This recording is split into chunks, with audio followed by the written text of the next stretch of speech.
From the WEDU studios, this is Florida This Week.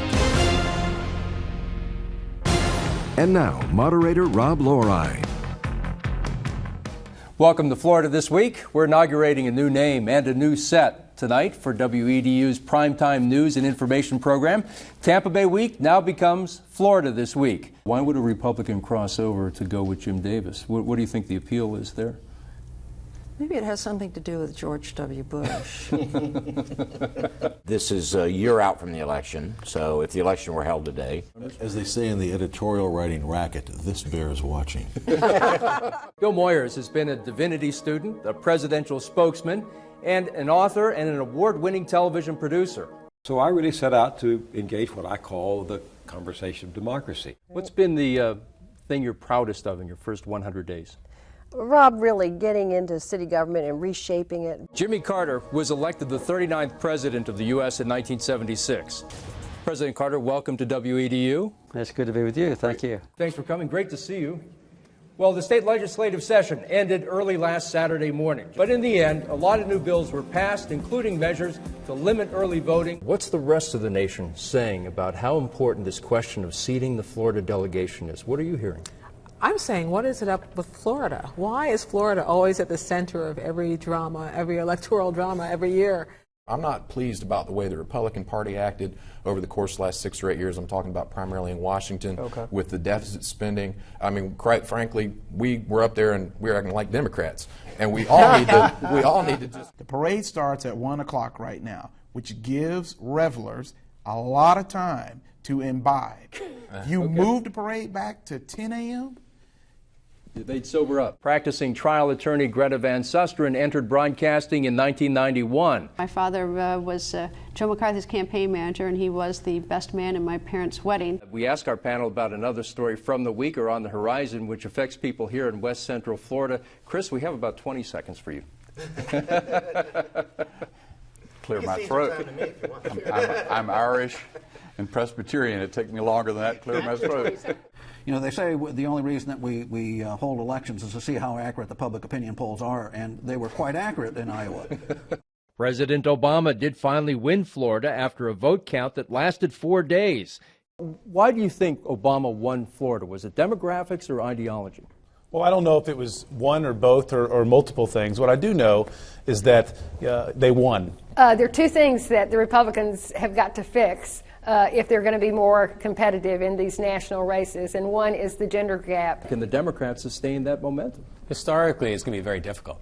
I mean, 2 years ago, Republicans had an amazing night all over the country, including Florida. Are we a purple state? Are we a red state? Are we a blue state? We're a purple state, and my, how quickly people forget. High-speed rail particularly is one of those interesting political discussions that have been going on for so long. You issued an order saying that 22 synthetic drugs are going to be outlawed here in the state of Florida. This isn't just synthetic marijuana. Marijuana's here, this is here. The most devastating hurricane to hit the mainland in almost 50 years, Michael, made a direct hit. It doesn't matter if they're Republican or Democrat leaning. People that have been devastated like that certainly should be afforded every opportunity to vote. Whether or not Charlie Crist does release his tax return. He was living paycheck to paycheck, because that's what he said. Is there tension between the outgoing governor, Rick Scott, and the incoming governor, Ron DeSantis? Our rights are endowed by God, not by government. What keeps you up at night? What do you worry most about when it comes to the city? You know, as a mayor, I don't sleep much anyway.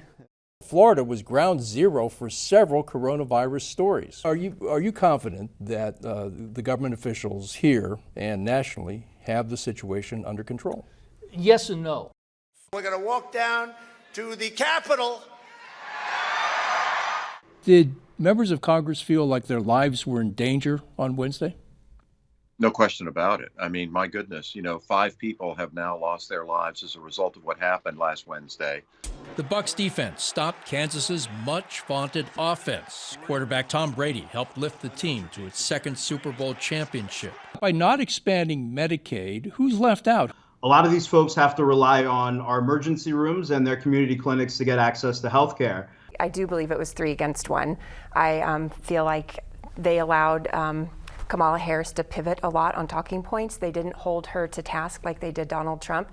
Saying that Haitian immigrants were stealing and eating pets. That's a level of misinformation that, frankly, it would have been derelict for journalists to allow to enter the public discourse without commenting on it. It's wonderful to have you all as panelists. I'm honored that you would come onto this show when we ask you, and it's a real thrill to see you every time you're on. So thank you so much. And now for my news. This will be my final episode moderating Florida This Week. For the past 23 years and 7 months, I've had the good fortune of hosting this program every week. We brought together a group of panelists like no other, some of the smartest people from the Tampa Bay area and around the state and around the country. My thanks to all the amazing staff here at WEDU who have made my work here a joy, especially my producer, Spencer Briggs, and the station's CEO, Paul Grove. And my thanks to you for watching Florida This Week and putting your trust in us to have a serious discussion about the most important issues in this wonderful state that we all love. So congratulations, Rob Lorei, on an incredible run at Florida This Week. I would just echo what Barry said. It's been an honor and a privilege to share this set with you for all these years. I want to add the sentiments of my colleagues there, Rob. It's been great being on this program with you all these years. We've covered a lot of ground together, and we've watched this state change dramatically politically.